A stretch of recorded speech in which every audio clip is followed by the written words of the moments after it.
বলতে চাই, সর্বশেষ যে আন্দোলন, জুলাই আগস্টের আন্দোলন, সেই আন্দোলনে 500 নেতার ঊর্ধ্বে, 500 কর্মীর ঊর্ধ্বে বিএনপির শহীদ হয়েছে।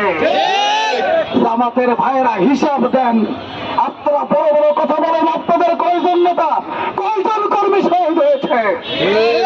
কিন্তু ওনারা ওই ক্ষমতায় যাওয়ার জন্যই বলল হঠাৎ করে আমাদের নেতা কর্মী শহীদ হলো, আর ওনারা ক্ষমতায় যাওয়ার জন্য বলে দিলেন যারা আজকে লুটপাট করেছে, এদেশ থেকে হাজার হাজার কোটি টাকা পাচার করেছে, যারা আলমদেরকে হত্যা করেছে, যারা সাংবাদিকদেরকে হত্যা করেছে, যারা বিডিআরদেরকে হত্যা করেছে, তাদেরকে মাফ করে দেওয়া হলো। মাফ করে দেওয়ার ক্ষমতা কি জামাত ইসলাম রাখে? সেখানে হাজার হাজার মানুষ মৃত্যুবরণ করেছে, আমার ছাত্র ভাইয়েরা মৃত্যুবরণ করেছে। জামাতে ইসলাম হঠাৎ করেই মাফ করে দিলেন, অর্থাৎ ওদের চরিত্র এরকমই। প্রিয় ভাইয়েরা, ওনারা বলেন আল্লাহর শাসন প্রতিষ্ঠা করবেন, কিন্তু দেখে দেয় মন্দিরে গিয়ে গীতা পাঠ করেন। কিসের জন্য গীতা পাঠ করেন? ভোট নেওয়ার জন্য, হিন্দু সম্প্রদায়ের ভোট নেওয়ার জন্য। অত সোজা না।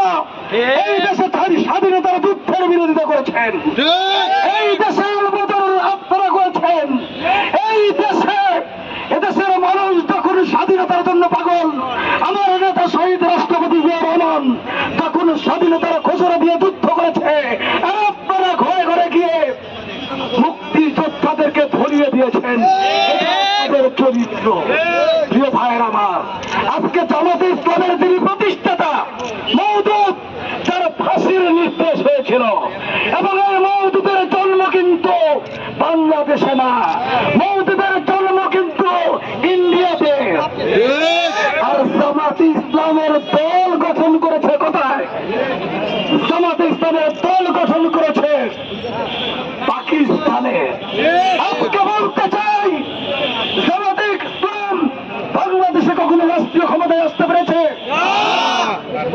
3% ভোট নিয়ে বড়াই করেন, 3% ভোট নিয়ে বিএনপির সঙ্গে লড়তে চান, মুসলমানের সেন্টিমেন্টে আঘাত দেন, ধর্মের টিকিট বিক্রি করেন, আপনারা বেহেশতের টিকিট বিক্রি করেন, যে বেহেশতের গ্যারান্টি আমার নবী মাত্র 10 জনের জন্য দিয়েছিলেন, বেহেশতের গ্যারান্টি আর কেউ দিতে পারে না। ধর্মের সঙ্গে প্রতারণা করেন, এটা দেশের মানুষ জেনেছে। আপনাদের নেতা প্রতিষ্ঠাতা মওদুদের ফাঁসি কেন হয়েছিল এটা জনগণ জানে। ভাইয়ের আমার, তাই জামাত সম্পর্কে বলতে গেলে অনেক সময় লেগে যাবে, কারণ এরা প্রতারক, এরা ভণ্ড, এরা লেবাসধারী। আজকে প্রশাসনের ভাইদেরকে বলতে চাই, বিএনপিকে টার্গেট করার চেষ্টা করবেন না।